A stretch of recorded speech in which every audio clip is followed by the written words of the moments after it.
बिस्मिल्लाहिर्रहमानिर्रहीम। अस्सलाम वालेकुम। यूट्यूब चैनल पर तारिक मतीन आपको खुश आमदीद कहता है। सबसे पहले आपसे वही दरख्वास्त कि अगर आप चाहें तो चैनल को सब्सक्राइब करें ताकि वो चीज़ें जो मैं चाहता हूँ आप तक पहुँचें वो आप तक पहुँच सकें।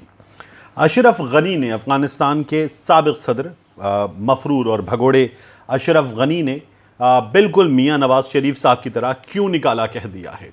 ये मैं आपको साबित करूँगा कि अशरफ गनी ने क्यों निकाला कह दिया है।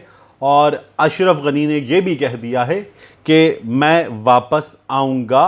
अब इसका मवाजना जो है वह हमें अशरफ गनी से ही करना पड़ेगा। अशरफ गनी वर्सेस अशरफ गनी, हमें यह बात समझ में आएगी। दूसरा, मियाँ नवाज शरीफ साहब जो हैं लंदन में, उनके लिए अब हर गुजरते घंटे के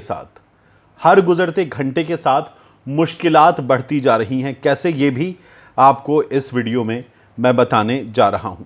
पहले जो मैं आपसे कह रहा हूं अशरफ गनी वर्सेस अशरफ गनी, उसका थोड़ा सा जायजा लें तो आपको नजर आएगा कि अशरफ गनी जब भाग गया तो भाग जाने के बाद अशरफ गनी ने फेसबुक पर एक पैगाम जारी किया। एक दरमियाने साइज का पैगाम था। उस पैगाम में अशरफ गनी ने तीन बातें, और उन तीन बातों में अशरफ गनी ने कहा कि मैं इसलिए निकला कि मुझे एक सख्त मुश्किल फैसला करना था। मुझे ये फैसला करना था कि तालिबान जो महल में दाखिल होने वाले हैं उनका सामना करूं, लड़ाई हो, गोलियां चलें, खून की होली खेली जाए, ये करूं, या मैं लड़ाई से गुरेज करूं, मेरे काबुल को, मेरे शहरियों को अमान मिले और मैं चला जाऊं। अशरफ गनी ने यह बात की और कहा कि मैंने ये फैसला किया कि अमान मिले और मैं चला गया। तालिबान जो महल में घुसने वाले थे, कैसे, उसने कहा today I came across a hard choice.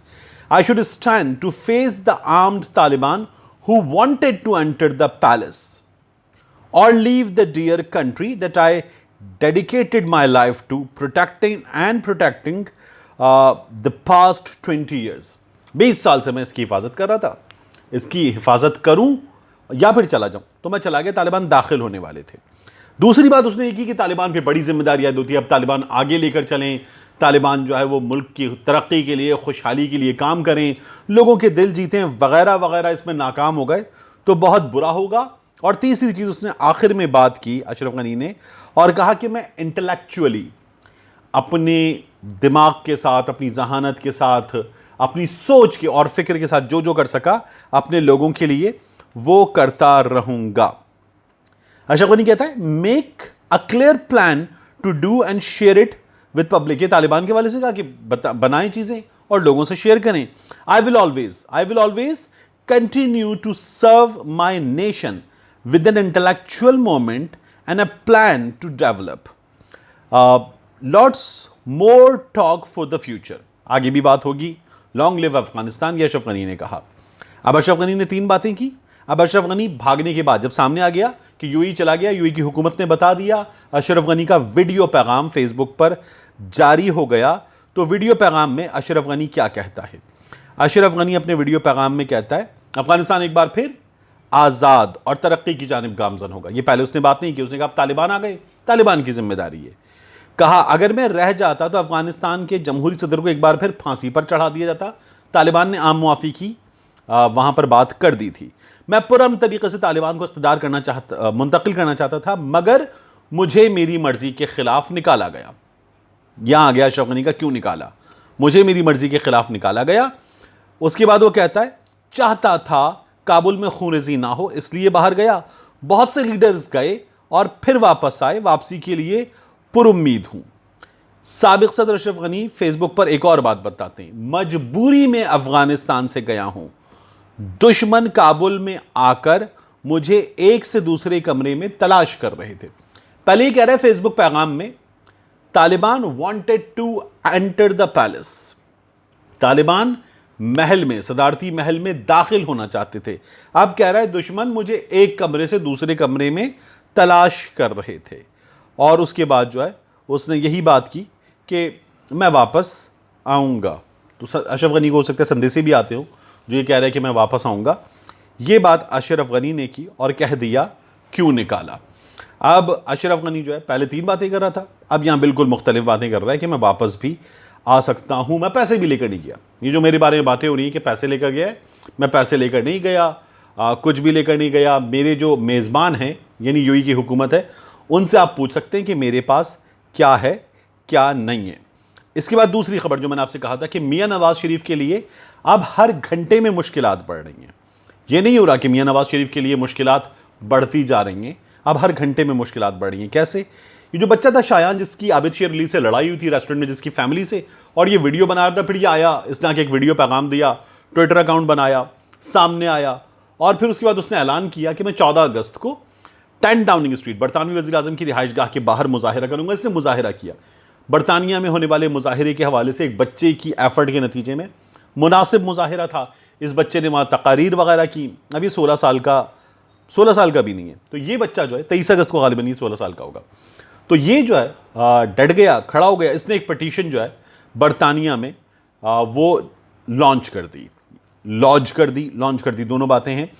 ये है petition.parliament.uk की वेबसाइट। इस पर इस पटिशन का नंबर है 594611 और ये गुज़श्ता 1 घंटे में जो मोस्ट पॉपुलर पटिशन है उसमें शामिल हो गई है। और ये तकरीबन 15,000 का नंबर जो है सिग्नेचर करने वाले इस पर बरतानवी शहरी जो डिमांड कर रहे हैं, identify and sanction any Pakistani individuals involved in money laundering.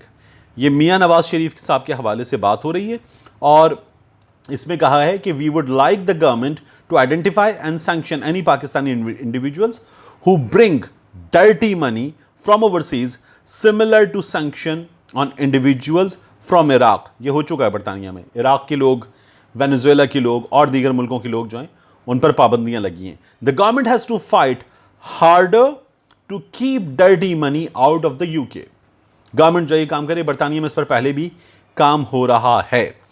और अब अगर आप जाकर देखें इस खबर पर कि ये कितनी पॉपुलर है, तो ये गुज़श्ता कुछ अरसे में सबसे पॉपुलर है।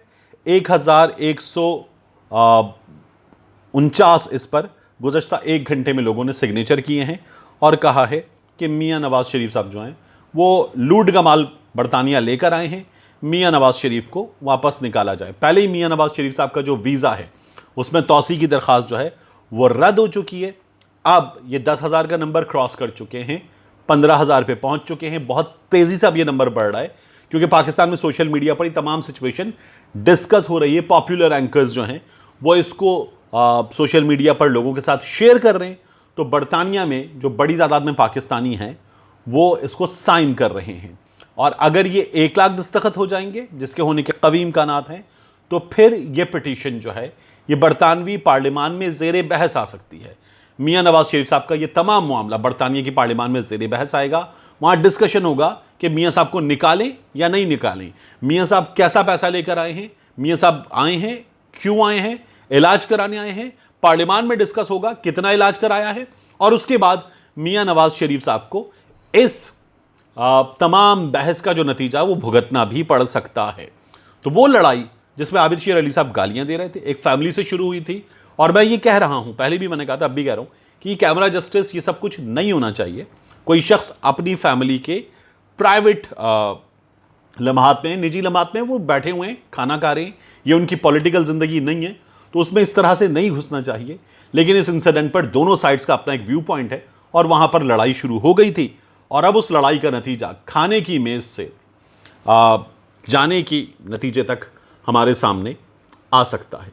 मिलते हैं इंशाल्लाह आपसे अगले वीलॉग।